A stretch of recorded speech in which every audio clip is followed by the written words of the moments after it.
हरे भरे जंगल में चिंटू नाम की एक छोटी सी मेहनती चींटी अपने परिवार के साथ रहती थी। चिंटू बचपन से ही समझदार थी और हर काम में आगे रहती थी। लेकिन जैसे जैसे वो बड़ी हुई, उसके मन में एक अजीब सी जलन पैदा हो गई। जब वह मोर को नाचते देखती तो कहती, देखो उसकी सुंदरता, सब उसकी तरफ देखते हैं, मेरी तरफ कोई क्यों नहीं देखता। तितली को उड़ते हुए देखती तो सोचती, काश मैं भी पंखों से उड़ सकती, मुझे तो जमीन पर ही रेंगते रहना पड़ता है। यहां तक कि वो गिलहरी से भी जलने लगी थी, जो पलक झपकते ही एक पेड़ से दूसरे पर छलांग लगा लेती। धीरे धीरे चिंटू का ध्यान अपने काम से हटने लगा। जहां पहले वो सबसे पहले खाना इकट्ठा करती थी, अब पीछे रह जाती थी। उसके साथी उससे पूछते, तू इतनी उदास क्यों रहती है? लेकिन चिंटू बस मुस्कुराकर चुप हो जाती। एक दिन जंगल में तेज आंधी और मूसलधार बारिश आई। पेड़ टूट गए, नाले उफान पर आ गए और कई जानवरों के घर उजड़ गए। तितली के पंख भीगकर भारी हो गए थे, वो उड़ नहीं पा रही थी। गिलहरी का पेड़ गिर गया था और वो कांपती हुई जमीन पर बैठी थी।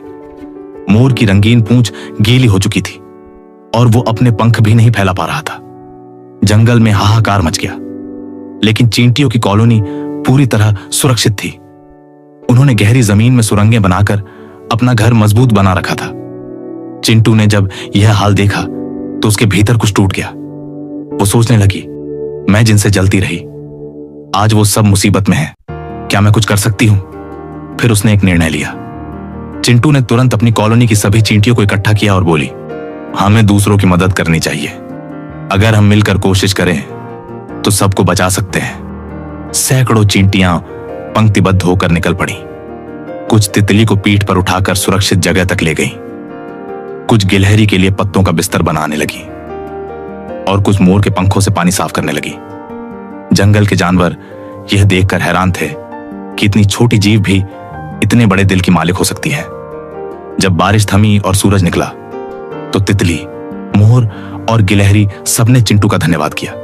मोर ने कहा, तेरी जैसी सुंदरता मैंने आज तक नहीं देखी। गिलहरी बोली, आज मुझे समझ में आया कि असली ताकत दिखावे में नहीं, सेवा में होती है। और तितली मुस्कुराकर बोली, तू न उड़ सकती है, न चमकती है, लेकिन तूने हमें बचाया है, तू सबसे ऊपर है। उस दिन चिंटू ने पहली बार खुद पर गर्व महसूस किया। उसने जाना कि वो जितनी दिखती है उससे कहीं ज्यादा कीमती है। अब वह दूसरों से जलना छोड़ चुकी थी। वो जान चुकी थी कि हर जीव की अपनी भूमिका होती है और अगर हम अपनी ताकत को पहचाने तो हम दूसरों की जिंदगी बदल सकते हैं। दूसरों से जलन करना हमें कमजोर बनाता है, लेकिन जब हम अपने भीतर की खूबियों को समझते हैं और उनका इस्तेमाल दूसरों की मदद में करते हैं, तभी हम सच्चे अर्थों में खास बनते हैं। छोटा होना कमजोरी नहीं है, जो बड़ा दिल रखता है वही असली बड़ा होता है।